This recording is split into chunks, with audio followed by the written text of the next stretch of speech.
Welcome to the IP2 podcast. I'm Shea Ashby, and as always, I'm joined by Felix Chung. Today we are joined by Jared Sylva. He is the organized play manager at Star City Games, one of Legend Story Studios' partners in hosting premier-level events in North America, including this year's Pro Tour Baltimore, the upcoming U.S. National Championship in Las Vegas, and numerous callings and battle-hardened events. Thank you so much for joining us. Hey, it's great to be here. Before we get too deep into business, we'd like to ask you a little bit about yourself. Can you share a little bit with us, Jared? Absolutely. So I am from Massachusetts originally, but I now live in Salem, Virginia, which is right outside of Roanoke, where Star City Games is located. I've been in the gaming industry since shortly after getting out of college in 2002. And I spent a little bit of time with REI doing inventory management, but I got picked up by Star City Games in 2007, and I've been working with them ever since. Nice. Can you share a little bit about your role as organized play manager at Star City Games? How long you've been there, what it entails? My role is largely overseeing the large events that we run, as well as providing some support for in-store events that get beyond kind of the weekly, Tuesday night Flesh and Blood or, Friday Night Magic type stuff. Mm-hmm. When there's a Road to Nationals or a skirmish event in the store, we usually provide support and judging for that from the organized play department. The work with the large events rolls all the way from staffing those events to being on site and making sure that they run smoothly. Okay. So being on site, does that mean that you spend a lot of time on the road then? Yeah. So we have between 10 and 14 events over the course of the year. And I'm on site for all of them, as is my entire department. Okay. So you've been in the industry for many years now. What have been some of the biggest changes that you've seen in the industry now compared to when you started? Well, the emergence of Flesh and Blood as another game that kind of targets the same demographics as Magic is a pretty big change. When I first joined, we would handle Magic events, but then we would also handle Yu-Gi-Oh! And although those games are both very big, they have very different audiences. And so finding those events where there's a lot more kind of crossover audience between games has been a big change over, honestly, since the resumption of events after the pandemic. Yeah, we're going to go do a deep dive into some of those events. But before we get right down into it, are you a family man, Jared? Do you have kids?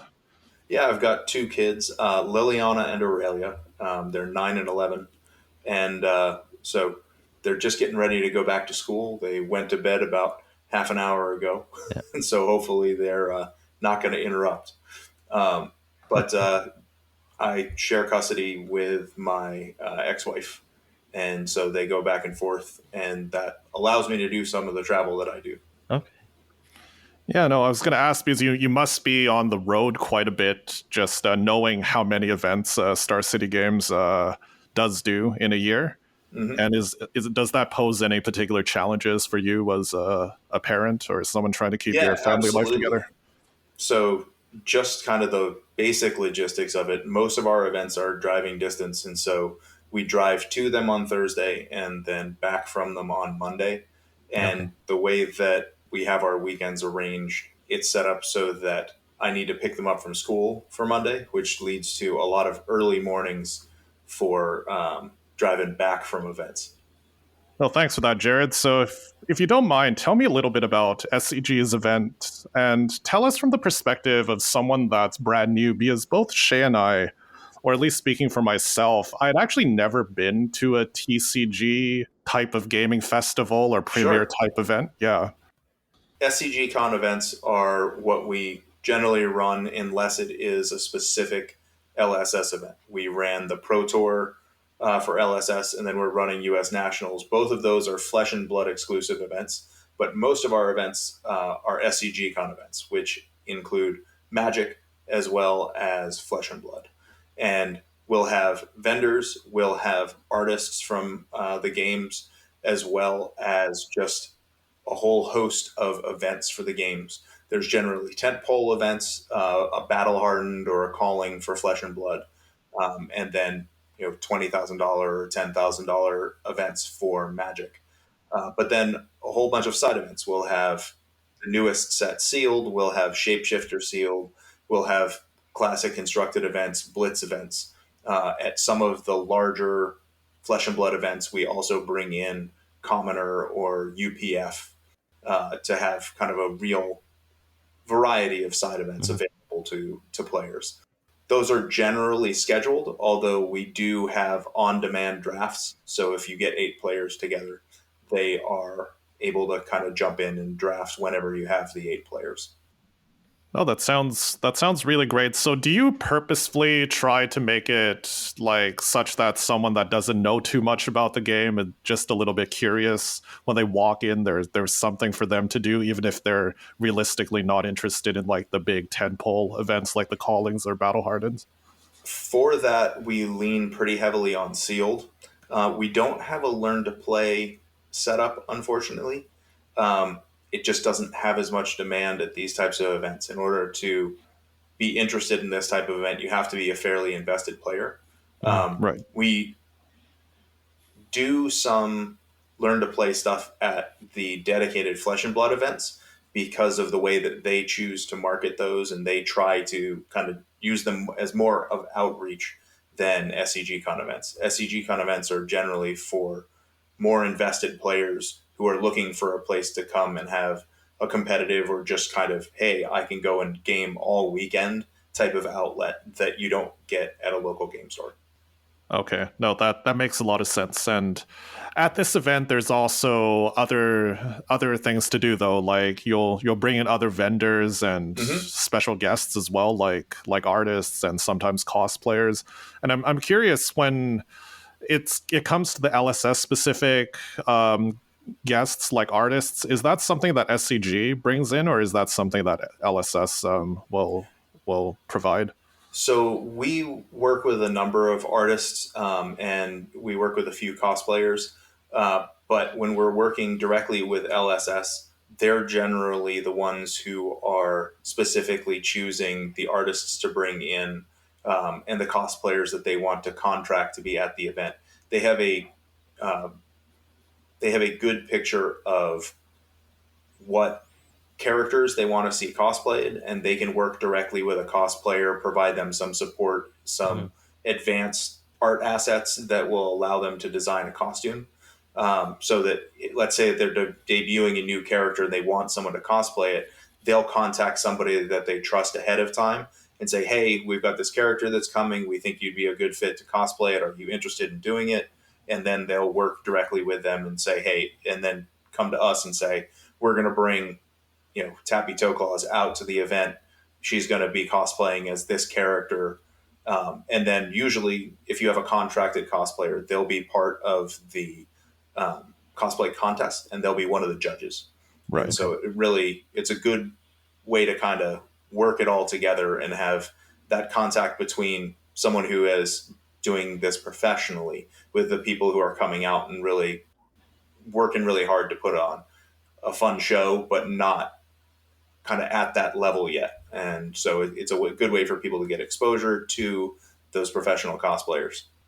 Yeah, no, that's really cool. And one thing that going into my first premier level event that I didn't realize that I would enjoy as much was having people like cosplayers there. It just really immerses you in the in the event, right? It adds a lot to the atmosphere of the event just to say, oh, look, there's Dash, there's Prism, there's Bravo. Like, Absolutely. There's a lot of really neat uh, cosplays that happen. I know that there was Sash of Sendakai, and with Flesh and Blood, there are so many kind of iconic pieces that aren't just characters that I've seen some really neat things where people have pulled from different cards and decided to kind of put it together. I think there are a couple of people who have done certain armor sets Mhm. as a cosplay, which has been really neat. Yeah, even just to further to Felix's point, just even when you're walking around the con and being able to just kind of snag one of those cosplayers in and amongst whatever else you're doing and get, a photo op with them and talk to them just for 5 minutes gives you a little bit something more to do than just hop from event to event. Absolutely. Well, Jared, you've been running these events, I think you mentioned, since 2007, so that's 16 Yes, years. it's been a while. Yeah, I'm curious. I'm always curious to hear how things change over time. And I mean, 16 years is a long time. I mean, 2007, 2006, that's MySpace era, and I'm just wondering what's changed in the tournament organizer sphere since that time, and what kind of changes do you bring today to events like the upcoming Vegas event that we have here in a little bit? hmm Well, so I mean, I actually go back even a little further than that. I was running, you know, sealed events for my friends in high school, just in my living room, and then I went to college, and I was part of the gaming club there, and then I came out of college and found out that there were actually Magic judges, that was a real thing, and certified as a judge in 2002, and so it's been a long, strange trip. But I started off working with Your Move Games up in Massachusetts, and working at PTQs where we'd have 150 people, and then we had Grand Prix that would come to town, and there would be pre-releases that were back then they were regional pre-releases, and so everybody from the whole area from New Hampshire and Vermont would all come down to Boston, and you'd have 500, 800 players in a room playing with cards that they legitimately had not seen before.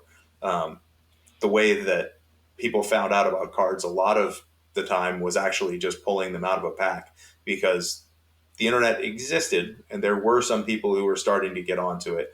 But way back then, you didn't have the full spoilers that you see now. You Mm-hmm. didn't have the ability to get every single card that was spoiled somewhere into one place.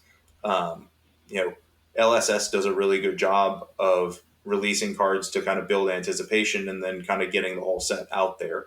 And I think that that's kind of the model today. But, back when I started 20 years ago, you found out about cards the old fashioned way. Yeah.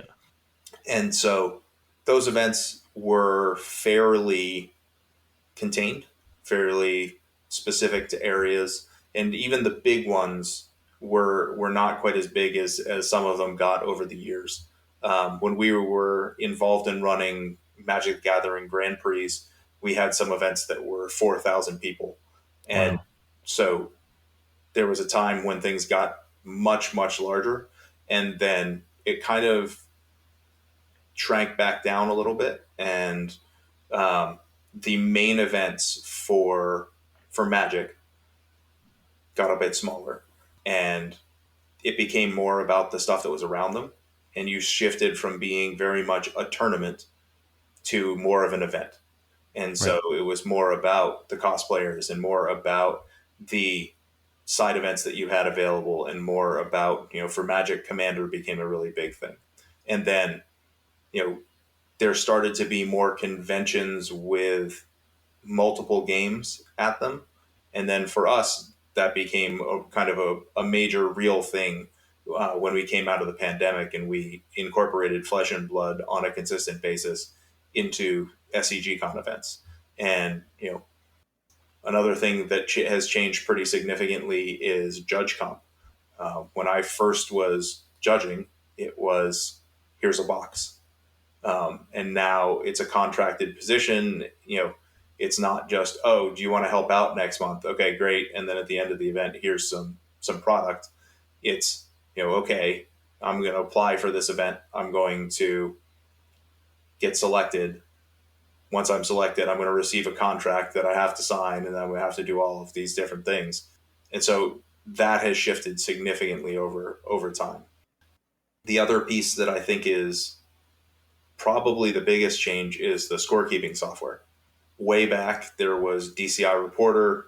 It was a very manual process. You printed out slips, you put them on tables.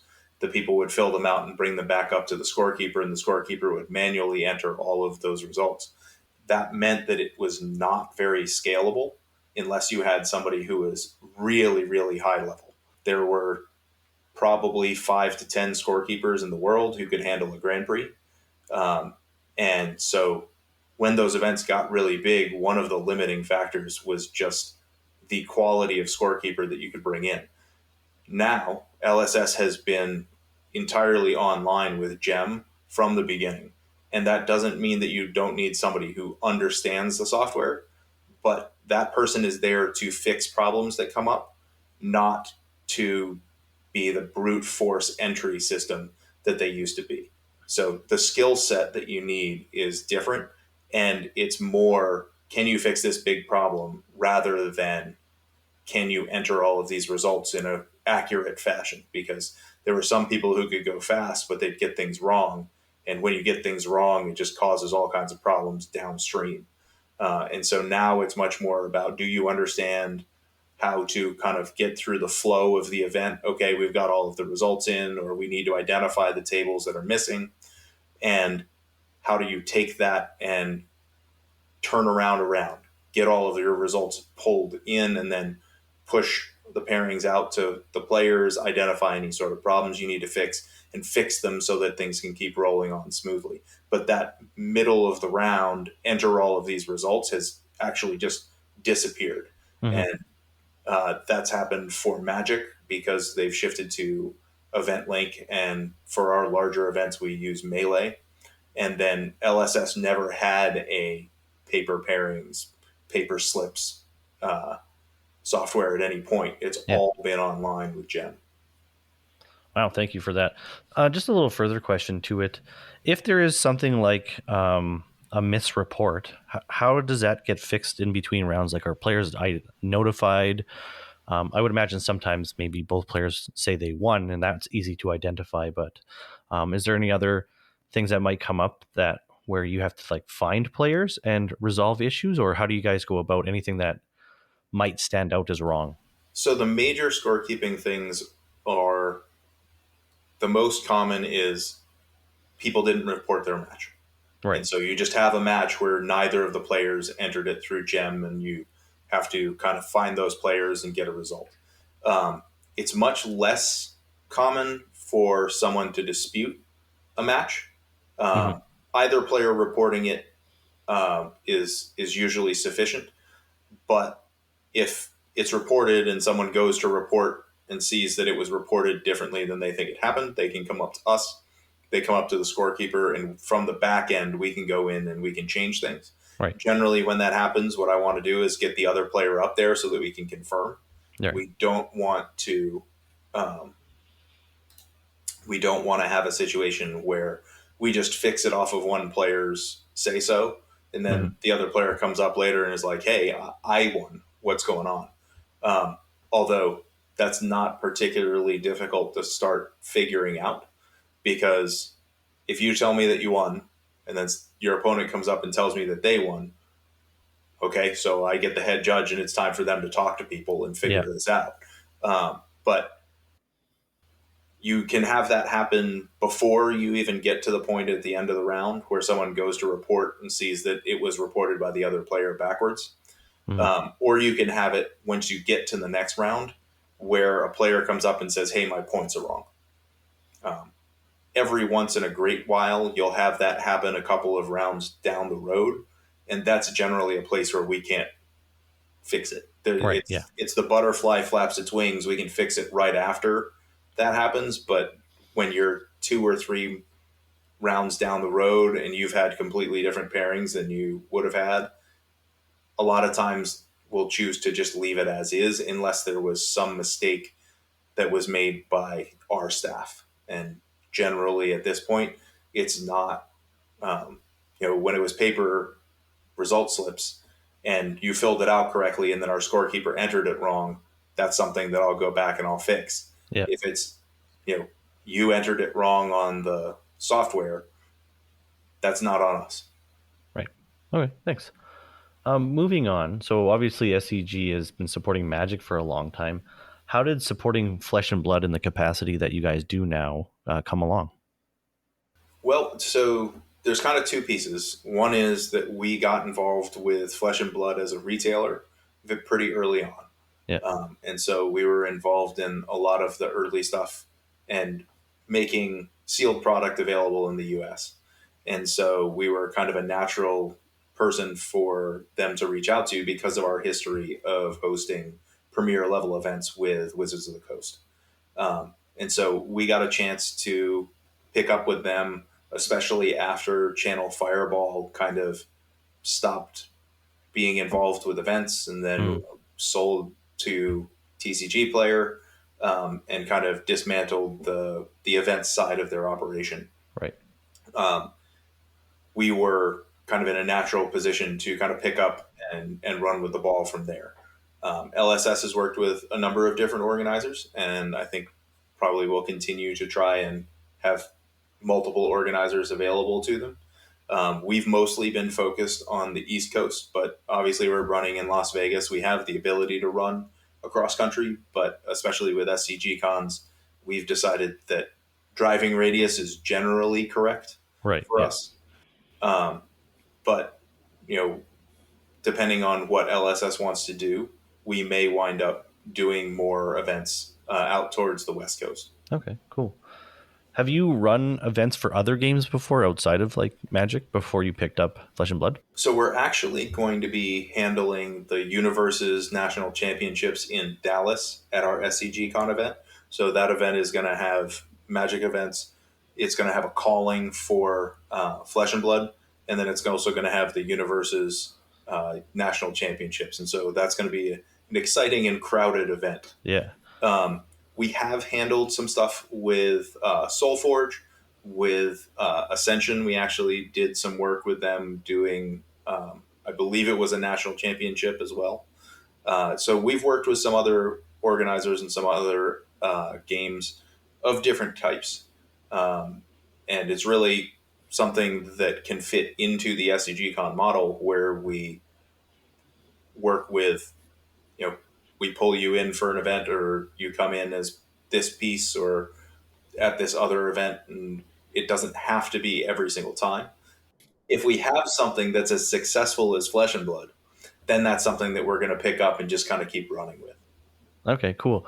So when you have an event that cross-pollinates games, like you were talking about before, do you put any effort into like learn to play events there where you can maybe get players interested in one game into another since you are already showing off like, 3 or 4 or more games?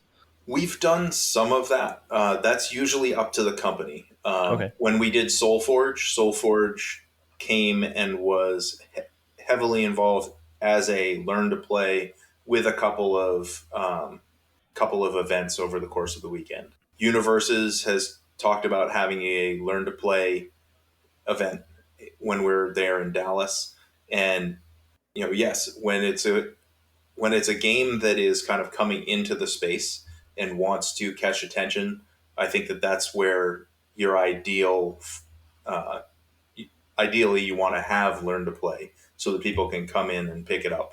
And the best way that I've found on that type of thing is to have a couple of scheduled events that are basically a pre-con Hmm. and that let you kind of work your way into it and then give you an opportunity to kind of take a next step if you want to move Okay. on to a sealed or something along those lines.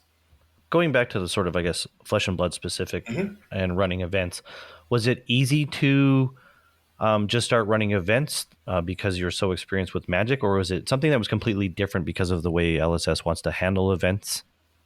So the events and the tournaments themselves are not particularly difficult for us. We can take players and make sure that we have a space set up properly and that we get the proper staff. But honestly, one of the big things that's been an advantage for us with Flesh and Blood is that my assistant manager, Ward Warren, is heavily involved in the judge community. Hmm. And so he had a lot more knowledge and a lot more understanding of how all of that was going to kind of work and what nuanced differences there were between Flesh and Blood and Magic. And so we've kind of had a leg up in that area because of his experience. Okay. One of the questions I've been waiting to ask somebody for a long time. This isn't specifically a monetary question because obviously you're an organized play manager, Sure. but obviously FAB is relatively new in the industry compared to something Hmm. like Magic. From your perspective as an organized play manager, how big is FAB compared to something like Magic? I think that's a hard question to answer. I think that it's going to be disappointing to hear that I would say that it's probably 5 to 10% of Yep. it. But at an event level, it's actually closer to 50%. Hmm. And I think that the reason for that is Magic is a fully developed community, and there are a ton of Magic players who I'm never going to meet because they don't come out to events. Yeah. I think right now, in the development point that Flesh and Blood is at, I'm seeing a much higher proportion of the players than I do for Magic. There's a lot more kitchen table Magic. There's a lot more people who play Commander with their friends. There's a lot more people who, just muck around and play a little bit of Sealed with, the people that they sit across from at the lunch table. Hmm. I think that a lot of the people who are involved in Flesh and Blood are, at this point, competitive players. I think the bar to be a competitive player is fairly low in Flesh and Blood because there's just not as developed a community. And so if you are a good player, it is reasonable to expect that you can have some success at a battle hardened or at a skirmish or at a road to nationals event in a way that if you are a good player at Magic and you try to go and compete at the regional championships, it's unlikely that you are going to be successful at that. Right. There's just more exceptionally high level Magic players because it's been around for 30 years. For Flesh and Blood, if you look at that high level of Flesh and Blood player, there is a fairly small community. And then that step below where you're competitive and, maybe you make a top eight of a Battle Hardened or you top eight a Calling or you definitely day two a Calling. That type of player is much easier to be in Flesh and Blood right now. Yeah. And so it keeps most of the players involved in this level of play in a way that doesn't happen in Magic. The other piece is it just hasn't been around long enough to kind of filter out into a more casual. I think a lot of the people who are interested in Flesh and Blood and a lot of the people who are playing Flesh and Blood are the people who are into games enough that when they play them, they want to go and play with the best people. Yep. No, that was a great answer. I had so many questions that you had answered in there. Um, do you think that because Magic is, or sorry, do you think because of the way Magic started, so like before events became a thing, is that part why that we have such a big casual base for Magic? And when you look at Fab, time is one of the factors as to maybe why we don't have a casual base, obviously, but it feels also like Fab kind of hit the competitive tournament button like right away. So do you think it's going to take longer for Fab, or if Fab will ever develop a more casual base like Commander and Kitchen Table type stuff? So I definitely believe that you will see Flesh and Blood shift from the Calling being 90% of the players in the room to the Calling being 75 and then 60 and then 50% of the players in the room. And that point where you have half of the players who are at a Calling for the weekend not playing in the main event. Right now, Mm-hmm. everybody wants to play in the main event. Everybody's interested in going and getting involved in that, and trying their hand. And then there are people who scrub out. There are people who go and play in other things. But the number of players who come to a Calling and then play in a shapeshifter sealed a half an hour after the Calling starts is very low. Right. Now that has happened, and if you go back a year, that didn't happen. We literally couldn't launch events against a Calling or against a battle hardened. And now we're starting to have that base of players who want to come out and just kind of play a bit, as opposed to jump into a tournament that's going to go all day and that you're going to have to grind. And then if you go X and 1, you can get to the top 8 and then you play off for big prizes. There are people who just want to come out and play Flesh and Blood. And that didn't happen a year and a half, 2 years ago. And I think we're going to start seeing that kind of ramp up over the next 2 years. Jared, I really appreciated your answer to that question, and it's also one that I've been curious in for a very long time. I also wonder if, speaking of Vegas coming up in a little bit, we have a lot of friends that are going because it's in a nice location for us in the western part of North America. And we have people there that have been playing Dash for years, and they're just so pumped to be able to play Dash or Rhinar or went straight into Vincent, and very, very excited just to play a new hero. And I wonder if, and I do hope that the game continues to strike that balance between being a really good main or really mastering a single hero and being comfortable to take them into a competitive event and all of that. So one of the things that I think Flesh and Blood has going for it just as a game is that the thing that Magic kind of lucked into or stumbled into with Commander, where you get a character that you identify with and then build around and build a deck for a long time, and it matters to you.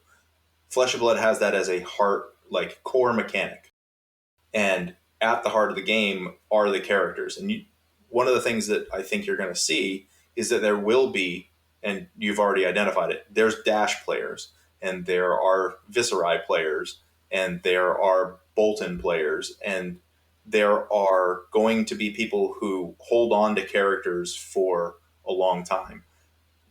But at that top level, you're going to have players who are hero agnostic.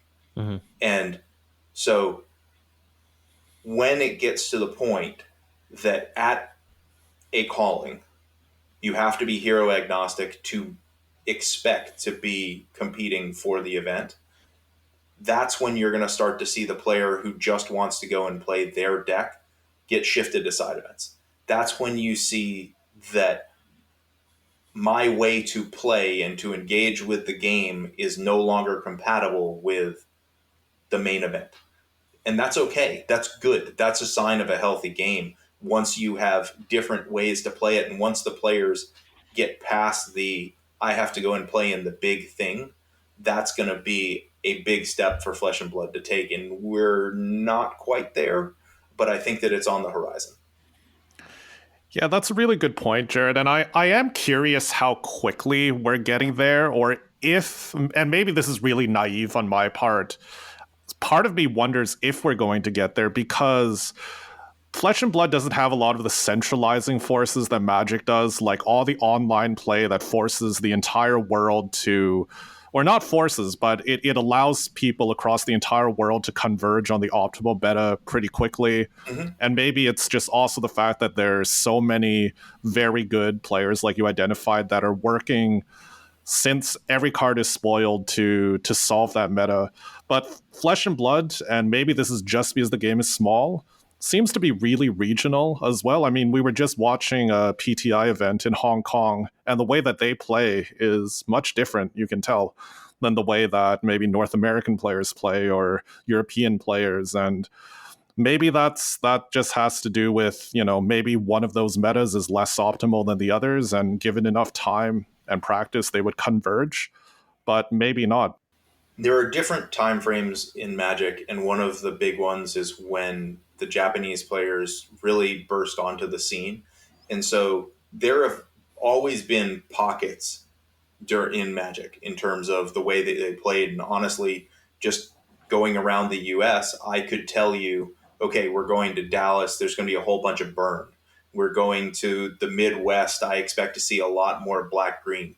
And just there are regional metagames even in Magic, and I think you'll still see that to some degree with Flesh and Blood. But once you start to get the top level play, And once you start to push that out, and they've done a really good job with coverage and making sure that people are getting a chance to see their big events, that I think is going to not, completely flatten, but you're going to see kind of different groups come in and try to bring their style of play to those big events and see whether or not it works. And sometimes they'll come out on top. Sometimes they'll come in and just the way that they're playing is not going to be a good fit with either the metagame or the manner that another group is playing, and they may just not line up properly or not line up advantageously.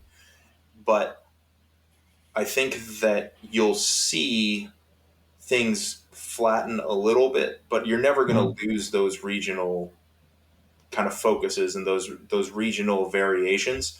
I think Flesh and Blood is actually in a position to have more of those regional variations because of the way that decks are built and because of the hero mechanic. If you have a certain hero that's particularly popular in an area, it's going to warp the whole metagame. And that's different from Magic where, control is big. Okay, well, that kind of changes how you attack different things, but it's not the same as, in this area, Lexi is the most popular hero. That's going to change what other people can do to kind of counter that or work off of that, or, what cards they're going to decide to play, what equipment sets they're going to decide to play. And then you take that and you uproot a deck that's built for that metagame and bring it over to a different place where it's mostly Oldhim, and suddenly that deck is just not going to handle the new environment very well. Right. No, that makes a lot of sense. Thank you. I wonder how long we start to see those regionalized heroes pick up in FAB, and then a premier event comes along, and anybody that's coming from outside of that region attempts to assess that region's metagame, as it were, and see if they start to try and counter that, or if people just stick with what they think is the top, one or two or three meta decks. It'll be an interesting thing, but honestly, the bigger events don't happen frequently enough to really sit down and say, oh yeah, we, the last three callings in this area, this deck has been really big. Well, the last three callings might have been over the last, 2.5 years. Fair enough. Yeah. And 2.5 years ago, you're not looking at that data to try and figure out what you should play today. Yeah. So I think it'll stay somewhat regionalized just because you don't get enough big events to kind of smash it all together. I think it's going to be interesting on the top levels. When you have those pro tours, when you have national championships and stuff along those lines, where you have to smash regions into each other, I think you're going to have times when somebody brings a deck that nobody is expecting, and you're going to have other times when the field is a lot of what you expect. Yeah. We got derailed a little bit from the original line of questioning, which is totally fine. Going back to SEG supporting Flesh and Blood events, I was curious, have you noticed any differences between the audiences between like Flesh and Blood and Magic? Is there anything in particular that a Flesh and Blood audience wants more at an event or something at Magic that you've kind of had to adjust for? I know some of the stuff that we've touched on right now, the Flesh and Blood audience is pretty competitive. They want those big events. They're really into the promos. And that's something that honestly is not as big in Magic. I think that that's largely because LSS has done a really good job handling their promos and making sure that it's worth getting your hands on them. Anytime that we do a calling, people are out there trying to pick up those cold foil heroes, and that makes a big difference.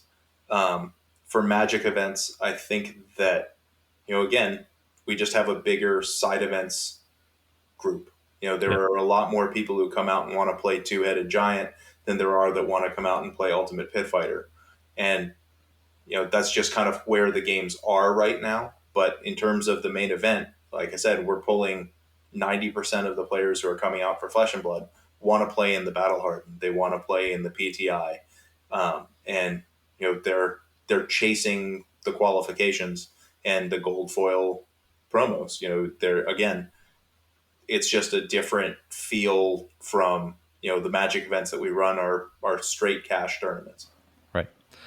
Do you have any insight into whether or not LSS is like interested in promoting other events like UPF or Commoner to grow that side of the game? We certainly try to have those on the schedule when we have the larger LSS events. Um, I I personally don't feel that UPF has as much of a place in Flesh and Blood as I think it's kind of the Commander analog. But since you're basically already playing Commander every game of Flesh and Blood, it's a lot different. You know, you don't have to go and play UPF in order to play Dash.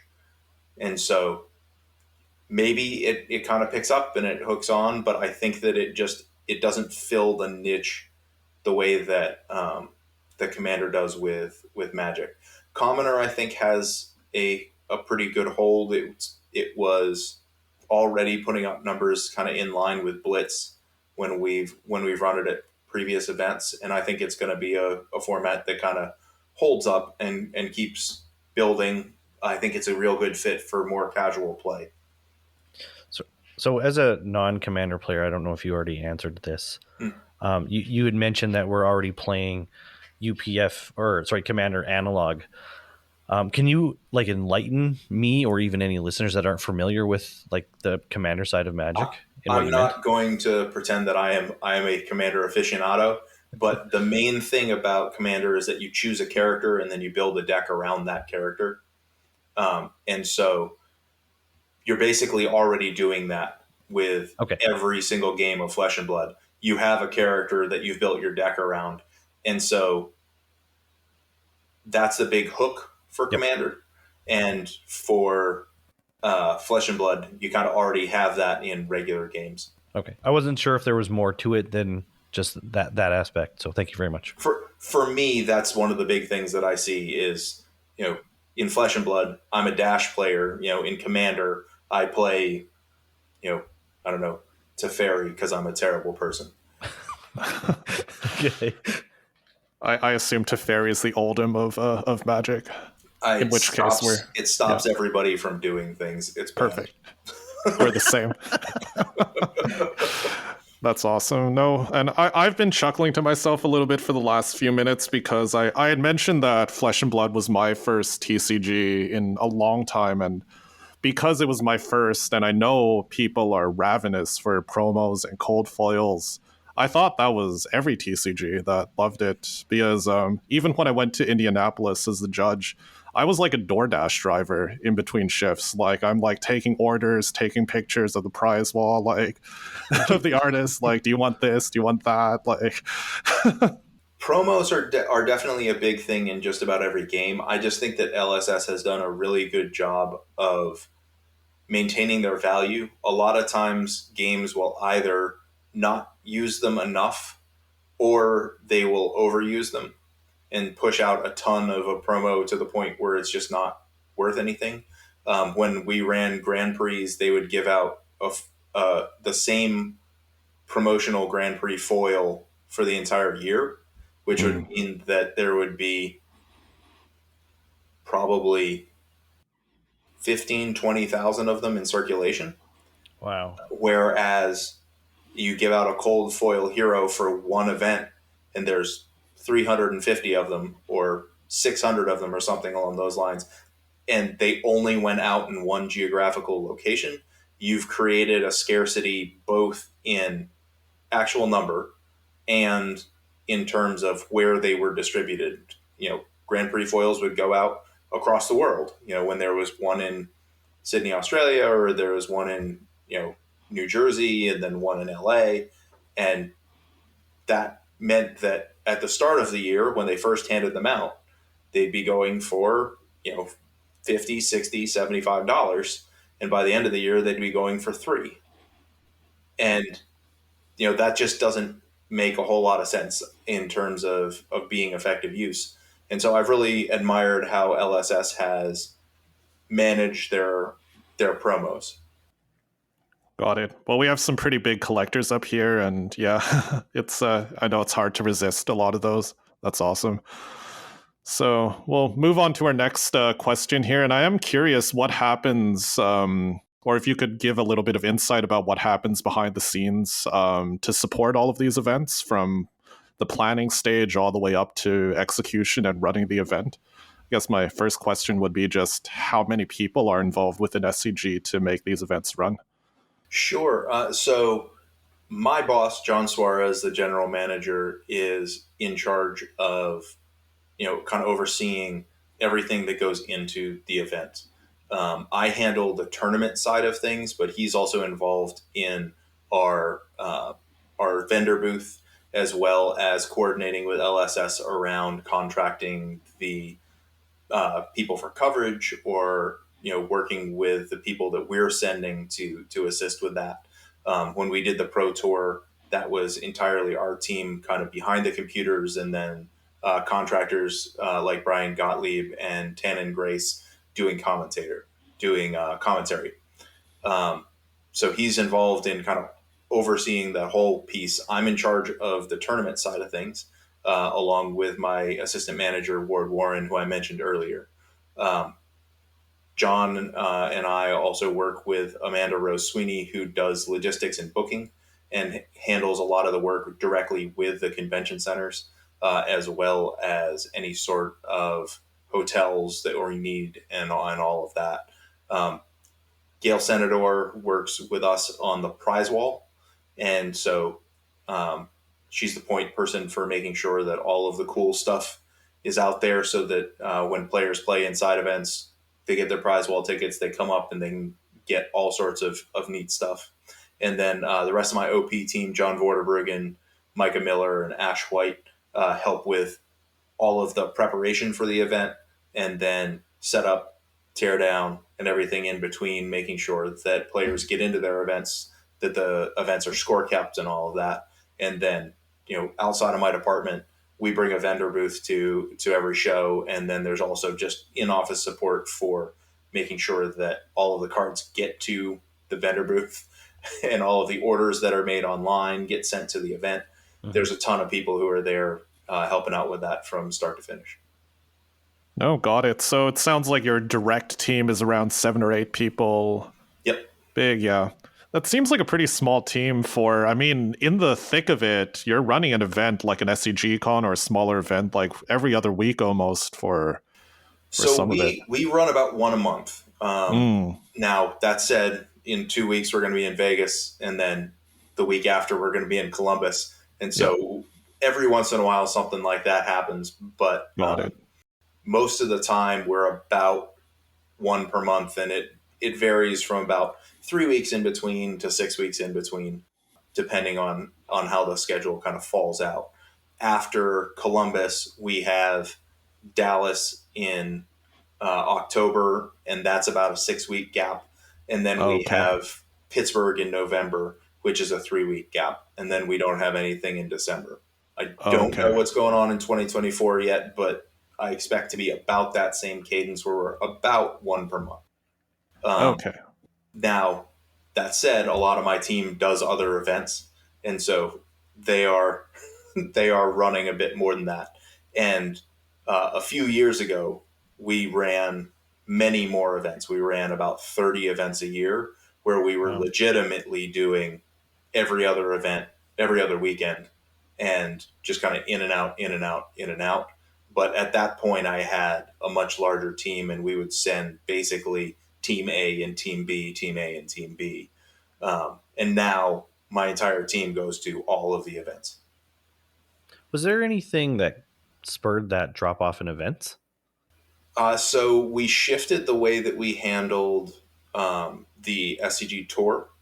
We had much more of a series of events leading um, into a final event. You'd qualify for an invitational. Out of the invitational, you could qualify for a players' championship, and it was a much more kind of integrated thing. And then the pandemic hit, and everything just stopped. Right.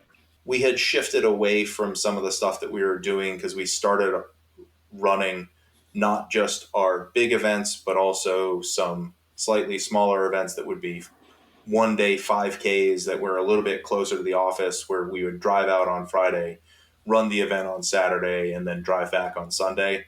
And so we had a ton of events over a couple of years. And then we drew back from that to be closer to 20 events a year, somewhere in that range.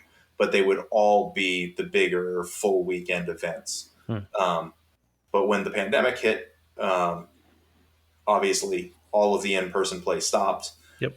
Some of our team shifted to different departments. Some of our team left, and then when we kind of came back to running events at the start of 2022, I had basically me, Ward, and John Vorderbruggen, who had made it through the pandemic.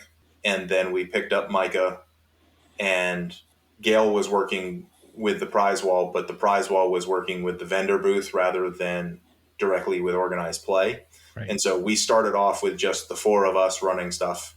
And then we picked up Ash earlier this year, and Gail shifted over earlier this year, so that the prize wall, since we moved it physically away from the vendor booth, it's more tied to organized play and the side events and all of that.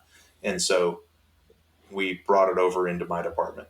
But we have basically what we need with everybody going. So Yep. if we are missing people, then we're missing things. Right. So do you think that you'll go back to something like 30 events a year, or has the world changed too much, or it's just not logistically worth it anymore? I would be surprised. I don't think that's where we are or where the community is. Now, there are things that could change my mind on that.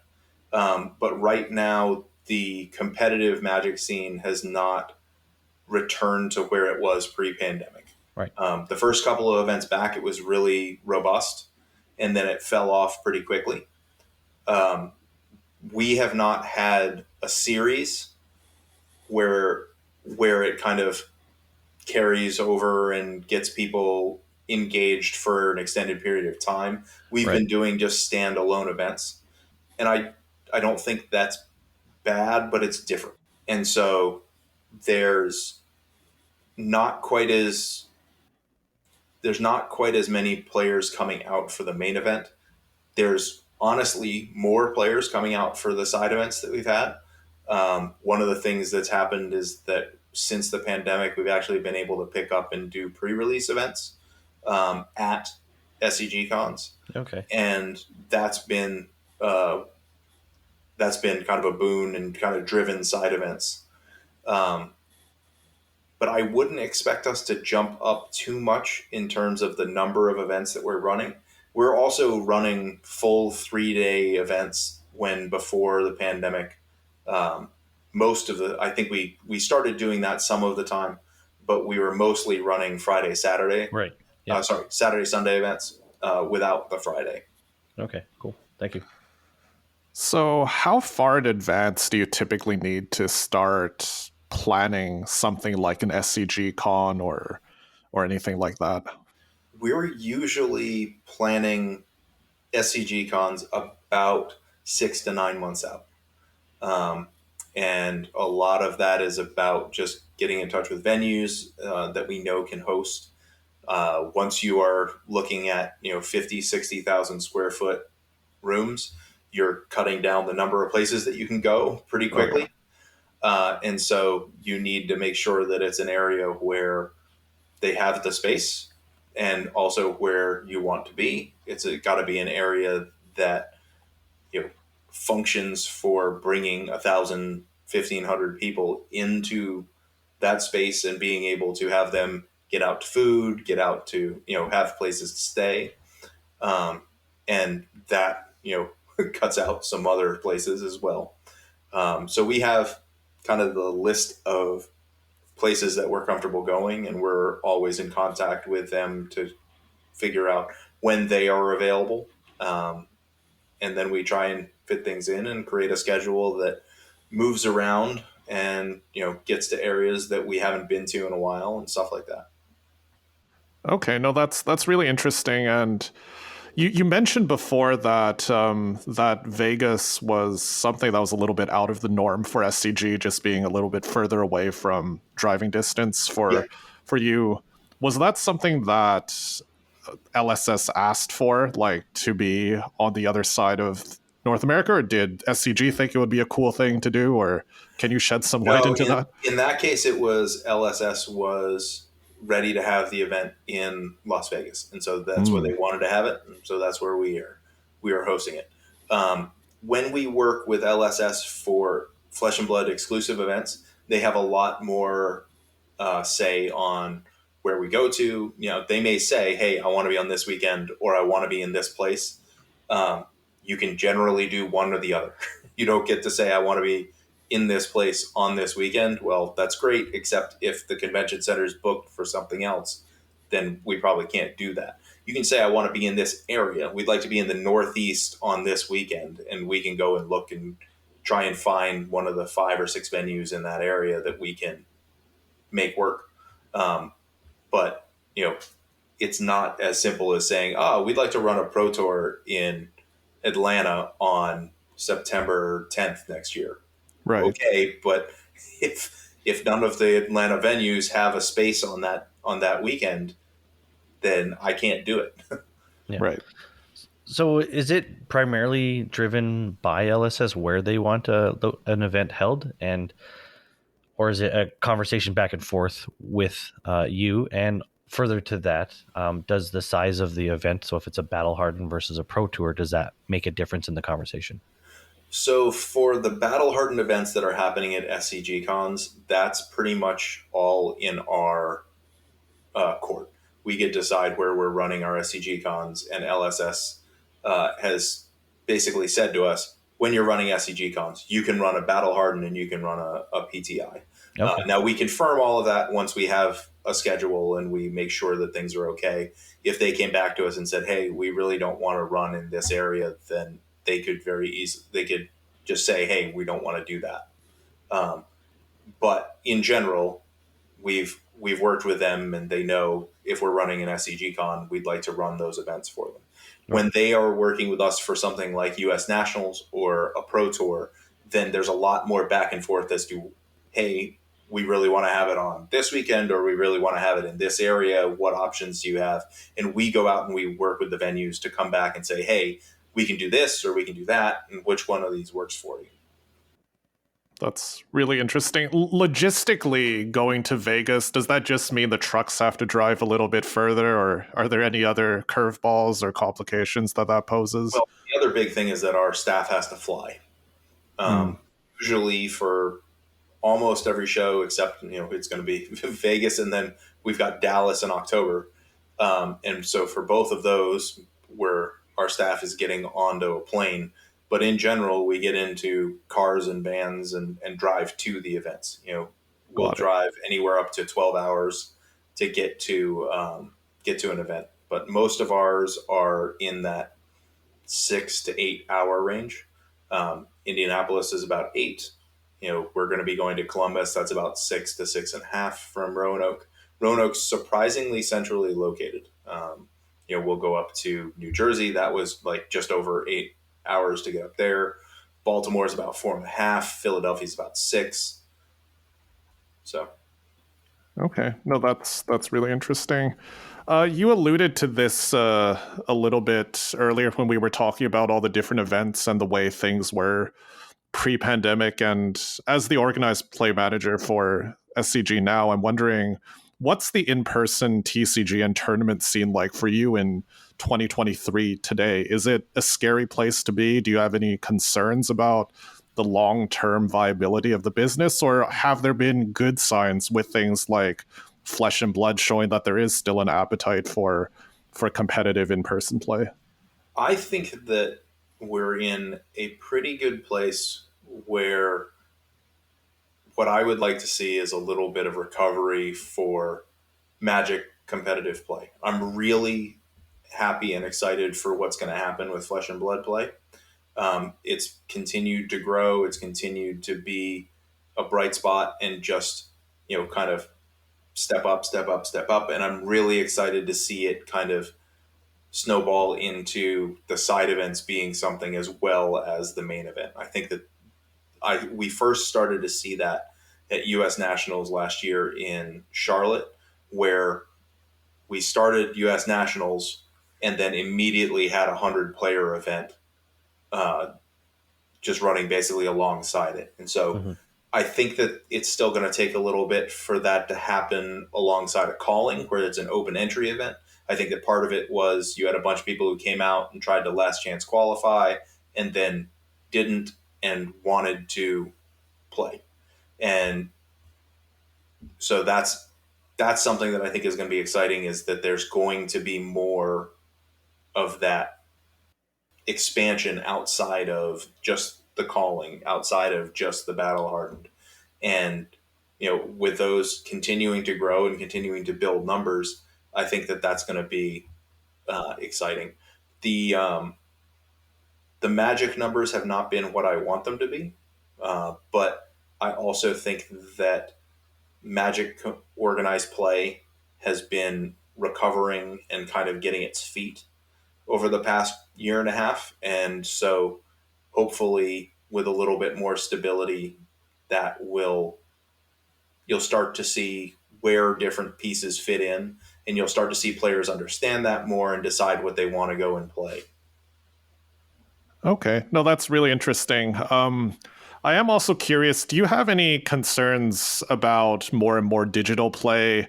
I know this thing comes in waves, right? Like MTGO and then Arena, and I know Flesh and Blood hasn't gotten there, and perhaps it won't, but maybe it will. I don't know. My But understanding is that LSS has specifically not made that a priority. That right. they want this to be a flesh and blood game where you come and you bring yourself out to an event and you go sit with other people and you go play this game with other people. I think that's something that is really important to James and really important to the Flesh and Blood team. For Magic, I don't think that Arena replaces what we offer. A large event is just a different experience. I love Arena. I draft all the time. It's a way that I can find 8 players to indulge me whenever I want to do that, and that's just not easy to do. I'll go and I'll try and find a draft when I go out to a city and I have a free Thursday night, and it's not easy to do. Um, but I boot up Arena and I can have it in 30 seconds. Right. Um, so it fills a hole, but I don't think it fills the same space as we do. Yeah, for sure. And even tying this back to some of our earlier conversations about promos, and you alluded to the prize wall. I mean, even for someone like myself, I don't consider myself a big collector, but even I take a look at some of the shiny things for heroes that I really enjoy, and I'm really tempted. Hey, Look, there's a cool gold stuff foil. is cool stuff, Yeah, man. that's right. There's a gold foil silver palms for the UPF event, or there's the world guide for the Commoner event. Like Yep. that kind of stuff. I hope, yeah, like you said, it'll come more and more. So we're winding down the interview here.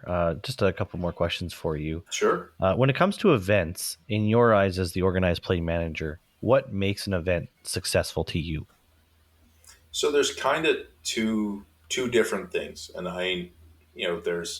there's obviously how do we make this successful in the way that I get to keep doing it because my boss thinks that it's worth doing, and Mm-hmm. that's going to be about attendance and the number of events that we run and how many players are in them. And so it's about unique players who come out and then entries into events over the course of the weekend.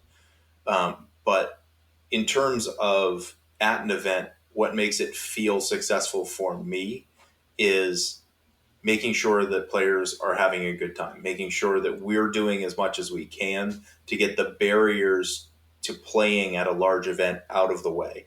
One of the things that I'm always proud of is when we really don't have lines.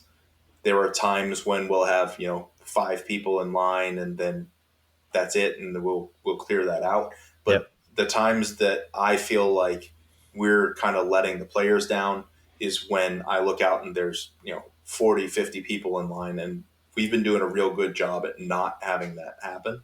A lot of that is having online registration available so that you don't have to get into a line and talk to somebody to get something solved to get into an event.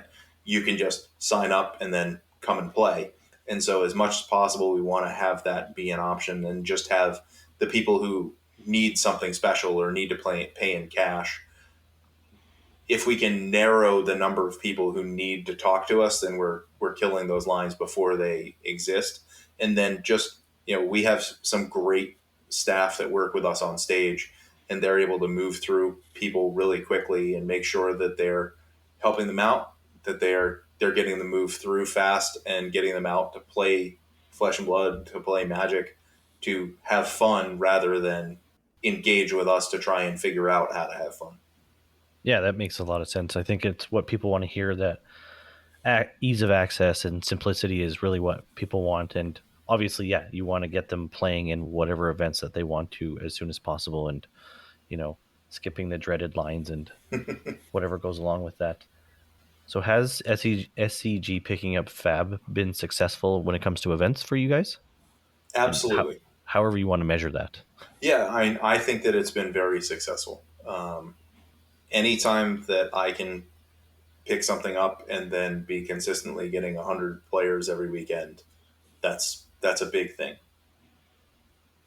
Cool. I got one final question on this topic.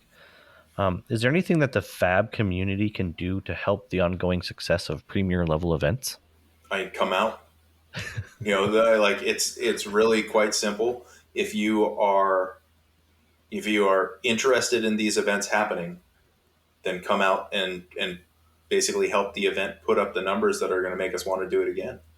I think that right now that's happening. I'm not trying to say, oh, you have to come out or else they're going to go away. That's not where I am at all. But if you want these to be successful, one of the metrics is how many people come to the events. That's a really good segue into my final question for you, Jared. And it's a question that I hope will speak to maybe some of the, an essential part of the community, judges. And for many judges, something like a battle hardened at an SCG con or a calling, for example, could be their first springboard from being a local only judge to being more comfortable at higher level events, but it could be intimidating to apply if you don't have that experience. Sure. So I'm wondering, is there anything that you could offer for advice? What can judges do to better themselves, to be more attractive, to be considered? So this is actually going to sound counterintuitive, but it's probably easier to get on a calling than it is to get on an SCG con event. I've got generally 5 slots for judges at a standard SCG con with a battle hardened, and I've got 25 slots at a calling, and I just need more bodies there, and so that makes it easier. It's easier to be number 25 than it is to be number 5. Now we try to look for opportunities for newer judges, for people who have put in the work and certified. And if we don't know you, it's hard for us to say, hey, we're going to take you for the whole weekend. So if you can apply for a day, if it's a local event to you where it's easy for you to come in the morning and then go home at night and make, the comp that you get over the course of the day work for you, and you're not having to pay for a hotel room on the front end and on the back end, then that makes a big difference for us, because generally I have a slot for a 1-day person at SCG con events, Saturday only. And that's a slot that we quite often try to look for somebody that we don't necessarily know, but we have a recommendation from somebody. Hey, I've worked with Ryan Wood, I've worked with Brandon Welch, I've worked with Dan Collins. Right. And, I'll reach out to them and say, hey, so-and-so, Felix Chung says that they've worked with you. What do you know about them? And, they come back to me and say, oh yeah, that's somebody that you should really, try and find a slot for. Then I definitely will. But with SCG cons, I'm generally getting 10 to 12 applications for 5 slots. For a calling, I'm generally getting, 35 to 40 applications for 25 to 30 slots. And so it's easier to find that space on the bigger events. So I think that's the weird thing that people might not expect is actually it's easier to get you onto the bigger event than it Mhm. is to get you onto the event where it's just the battle hardened. That makes a lot of sense. Thank you. Well, thanks very much for your time, Jared. Absolutely. We usually end up with, a question, something like, do you have any closing thoughts that you want to share, or anything that we didn't cover that you wanted to let our listeners know about while we got you here? Well, I guess the big thing that kind of follows on to the judging question is we have a SCG Judge Discord, and that's where we make all of our posts and announcements about events that we are soliciting for. For Flesh and Blood events, we'll also push it onto judge.fab tcg.com. Okay. That's called Judge Hub, if I Judge remember Hub, yeah. correctly. Yep. And then there's also a Judge Hub Discord as well, where all of our application stuff pushes out to that Discord as well. If you're interested in becoming a judge, that Judge Hub Discord is a great place to be. And it's also a great place to ask some questions, kind of connect with some people in your area so that it's not, those references don't happen out of nowhere. Yeah. If you have, local events where somebody's running a battle hardened kind of in your area, and you get a chance to get out and work that event with one of your local level 2s, or even just a leading level 1 in your area, that can be kind of a stepping stone to larger events. Perfect. Thank you. So I guess before we close out, if somebody wanted to reach out to you, what things should they be reaching out to you for? And in general, where should they go for general questions that's not specific related to you? And if you have any socials that you'd like to mention while we're here.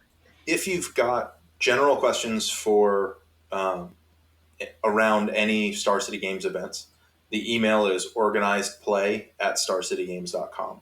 And probably you'll get an email back from me. But that goes into a shared mailbox. So if I'm out of the office, somebody else can grab it as well. And then honestly, the best way to get a hold of me is probably Discord. And that's going to be either on the SCG Judge server, or there's an SCG Con server as well. And on both of those, I'm an admin, and you should be able to find me right up at the top if you want to get a hold of me. I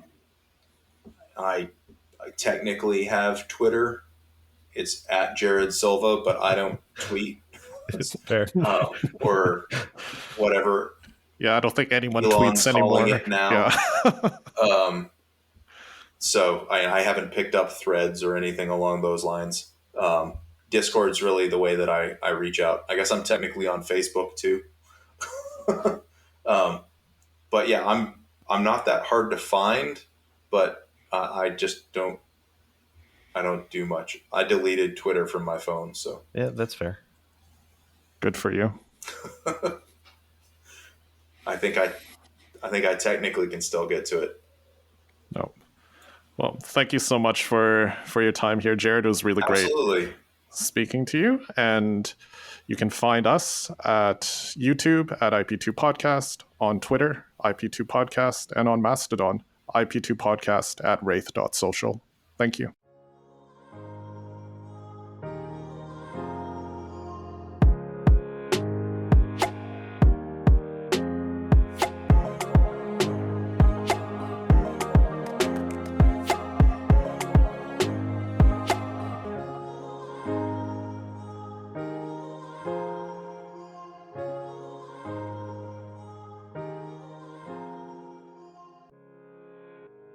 We'll do a clap for Audacity. Sounds good. This is old school. Okay, Yeah. 3, 2, 1, clap. All right. Nope, I clapped. Sorry. It's You did 3, 2, 1 clap, and I did 3, 2 clap. So I think I screwed it all up. You want to do it again? Yeah, let's for do it one more posterity? time. Okay. 3, 2, 1, clap.